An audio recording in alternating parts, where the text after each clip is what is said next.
It was 75 years ago today, believe it or not, Tuesday, 14 October 1947. 45,000 feet above the dry lake bed of Edwards Air Force Base, California, a 24-year-old First Lieutenant Charles Elwood Yeager of Myra, West Virginia, became the first man to pilot an aircraft, the Bell X-1 in this case, faster than the speed of sound.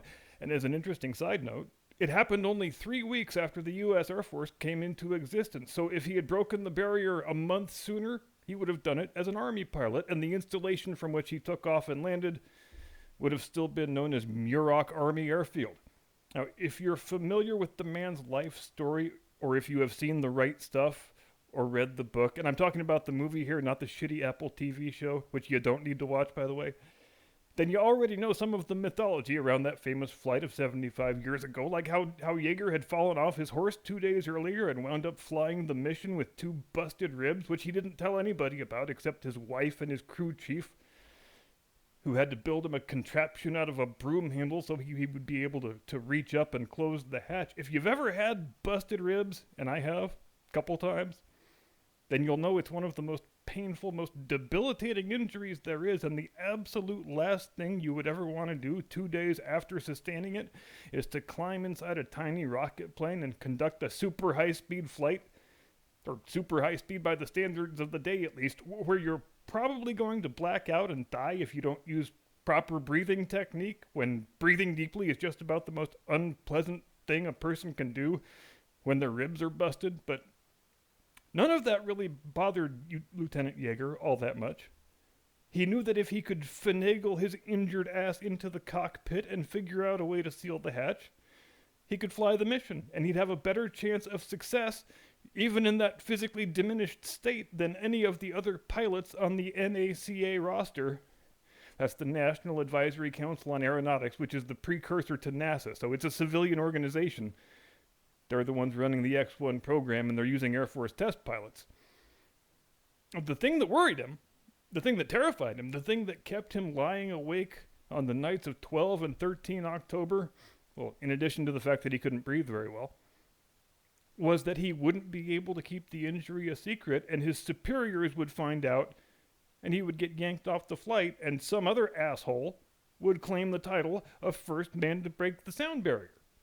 And Yeager very, very badly wanted that title for himself, and he knew that of all the pilots on the roster, he was the guy who knew the aircraft best, and thus had the best chance of achieving mission success and avoiding a fiery death for himself, both of which he, of course, did.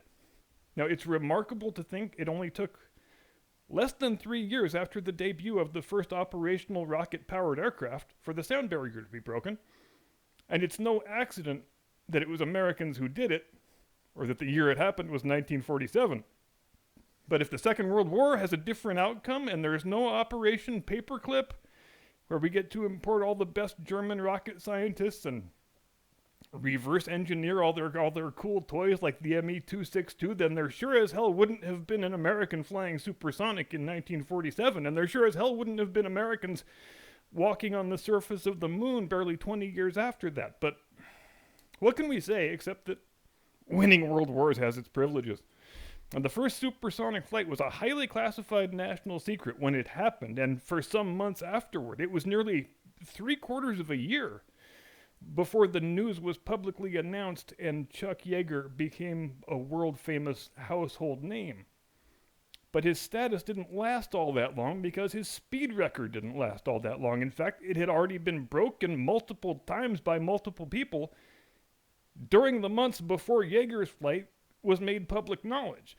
And for all the effort and all the loss of life and limb that went into achieving that first Mach 1 flight, it was only 6 years later, in 1953, that Navy pilot Scott Crossfield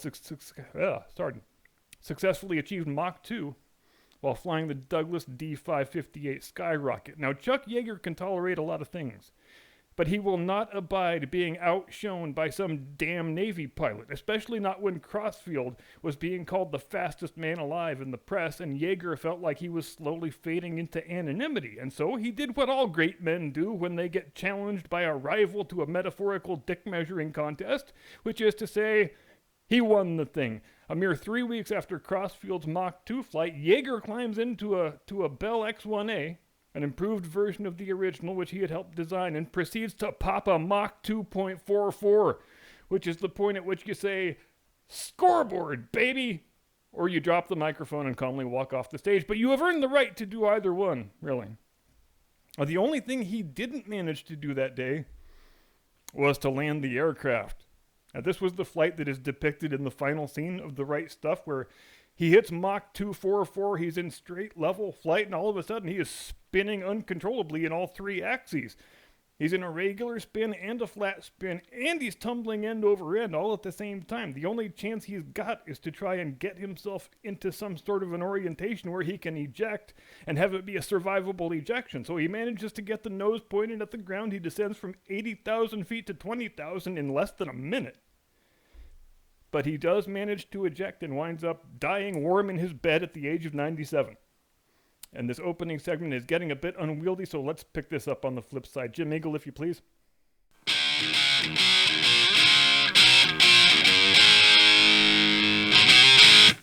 From high atop the battlements of Castle Curmudgeon, where we offend more snowflakes by 9 a.m. than most people do all day, good evening, Mr. and Mrs. America, and all ships at sea. Welcome to the program. I am your eponymous host and humble servant. And one other thing that you will already know, if you've seen The Right Stuff, is that NASA very badly wanted Chuck Yeager in the astronaut program when they were starting up Project Mercury. Yeager was far and away the most famous test pilot in the country, widely admired by the public, and NASA figured, from a PR standpoint, that having a big name like that on the astronaut roster would go a long way toward giving the manned spaceflight program credibility in the public consciousness. The only other guy in the first group who had any sort of celebrity status of which to speak was John Glenn.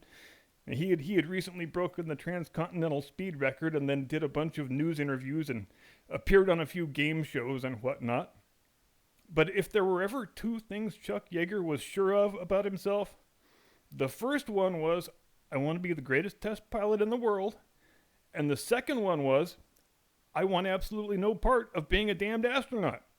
He found the whole thing kind of offensive, really, that you would take the world's best test pilots and stick them in a craft over which they have very little direct operational control. It was Yeager who famously coined the term spam in a can when asked to explain why he felt such revulsion toward the idea of becoming an astronaut.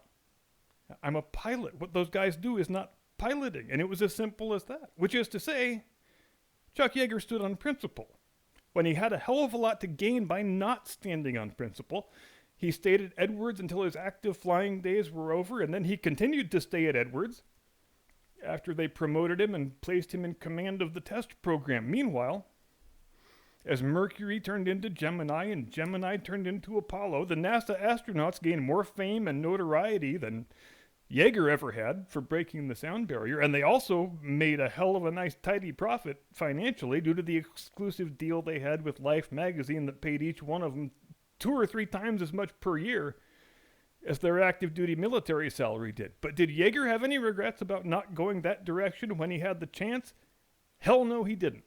And therein lies the difference between principle and posturing. When you don't lose something in the bargain, or even run the risk of losing something in the bargain, you're not standing on principle. You're just cosplaying as somebody who stands on principle. Which brings us to the young, gentle lady from the New York 14th District. And a piece of video from yesterday that you may have seen, a pretty delicious piece of video, wherein Alexandria Ocasio-Cortez was speaking at a town hall that was attended by shockingly few people. And she got loudly heckled by a couple of people in the room. I won't say in the crowd because there weren't enough people to call it a crowd, over her enthusiastic, unwavering support of Joe Biden's proxy war with Russia. If you're a regular viewer, you will have heard me express wonderment from time to time that the anti-war left seems to have ceased existing entirely. So it was refreshing to discover from this video clip that there actually are a couple of leftists in the country who still don't like open-ended overseas military adventures with unlimited price tags. And personally, I agreed with just about everything these two guys said. AOC seemed pretty flustered by the whole thing, but in a shocking departure from her normal pattern of behavior, she did not immediately jump on Twitter and announce that these two guys had almost raped her. So, I guess that's progress, right? Now, the hecklers, they were standing on principle. They were saying, we voted for you because you said you were against things like this. But then, as soon as there was a Democrat president in office, then you became some sort of enthusiastic Dick Cheney-style neocon warmonger who never met a proxy war that you didn't like. We thought you had principles. We trusted what you told us. You said you were an outsider, not beholden to anyone in the establishment. But then you just turned into another pathological, lying establishment politician who has no other concern but maintaining your power and your prestige and your position. You said you thought foreign military entanglements were bad, but here you are, happily rubber-stamping Biden's proxy war and not uttering a single word of criticism against it. In other words, AOC has proved by her words and actions, or lack thereof, as the case may be, that her principles extend only so far as potentially having to pay a political price for saying something that's unpopular in your own party, or that isn't approved by the media Democrat industrial complex. If it's something that threatens her chances of re-election, or threatens her celebrity status, or threatens the lavish lifestyle to which she has become so accustomed, she's going to keep her damn mouth shut. And we know all too well that AOC fancies herself some sort of feminist icon. But let's compare her with an actual feminist icon, shall we? And a woman of actual principle, not just a preening poser who pretends to cry over empty parking lots, but only when it's politically convenient. Jeannette Rankin, Republican of Montana, was the first woman ever elected to the House of Representatives in 1916, at a time when only 5 states had extended the franchise to women. She's also, full disclosure, a distant relation of mine. Her middle name is the same as my last name. Now, Jeannette Rankin, she was a staunch, very committed pacifist. She was against all wars, all the time, and she made no exceptions for anybody or anything. Just a couple weeks after she takes her seat in Congress, the Germans sink the Lusitania, killing 123 American passengers and making it pretty much a foregone conclusion that America was going to enter the war as an active belligerent. A total of 50 senators and House members voted against the resolution declaring war on the German Empire, and nobody took more heat for it than Jeannette Rankin did. In editorial pages all across the country, there was all the sexist abuse that you might imagine.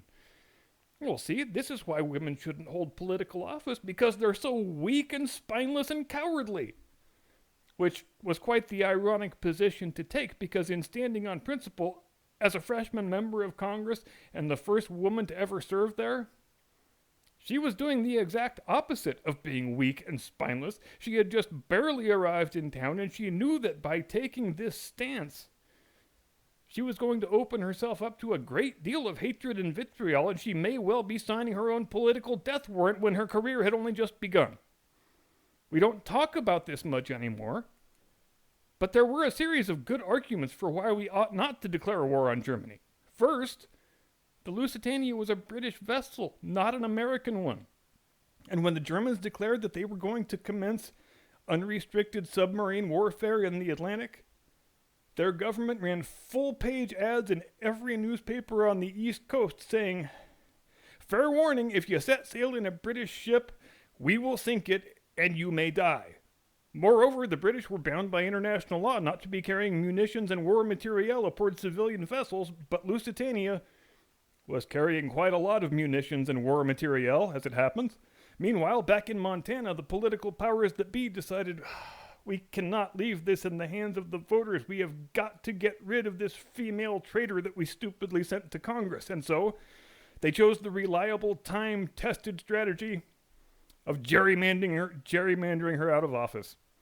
When she had been elected in 1916, both of Montana's House seats were at large, the same way Wyoming still is, so there were no districts per se. They had a single election, and the top 2 finishers were the winners of the seats. When the 1918 election rolled around, in order to make extra sure they got rid of Rankin, Montana changed everything around. They said no more at-large seats. We're going to have 2 districts now, and we're going to give Rankin the district with all the Democrats in it.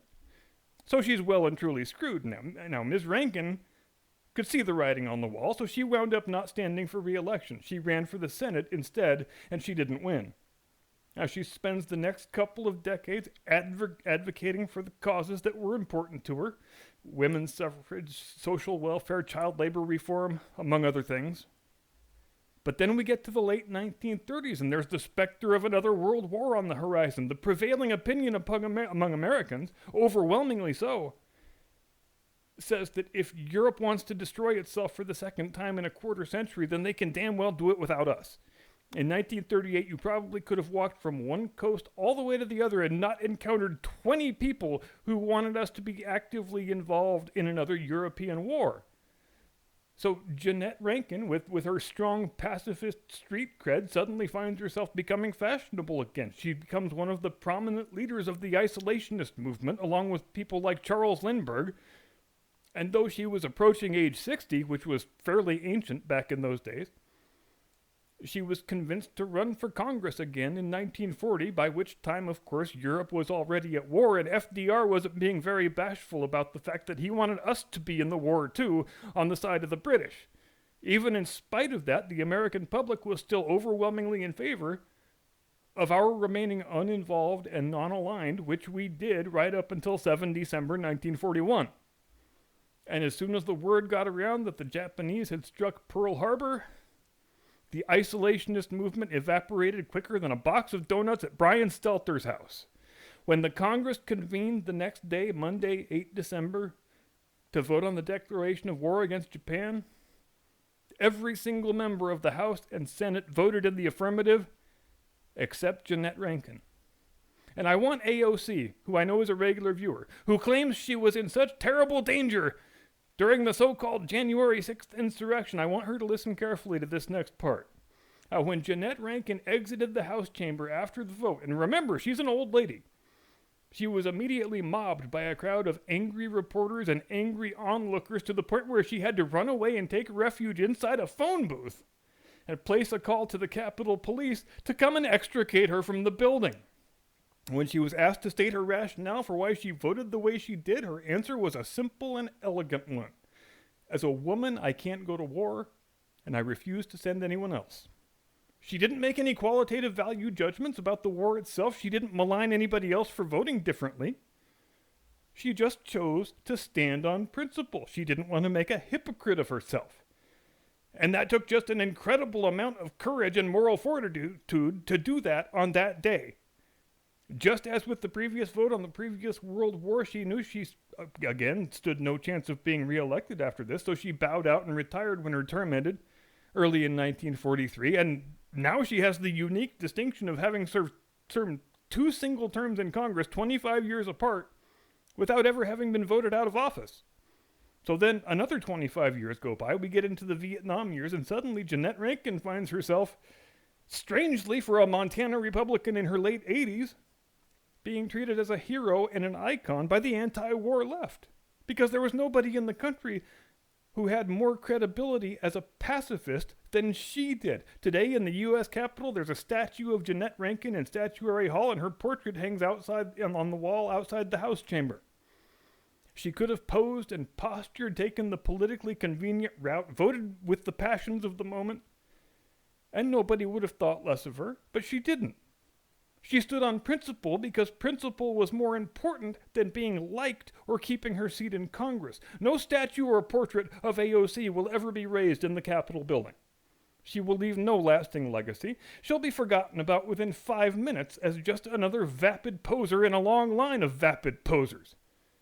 But Jeannette Rankin, because she possessed the moral courage to make herself the most hated woman in America, she's a legend.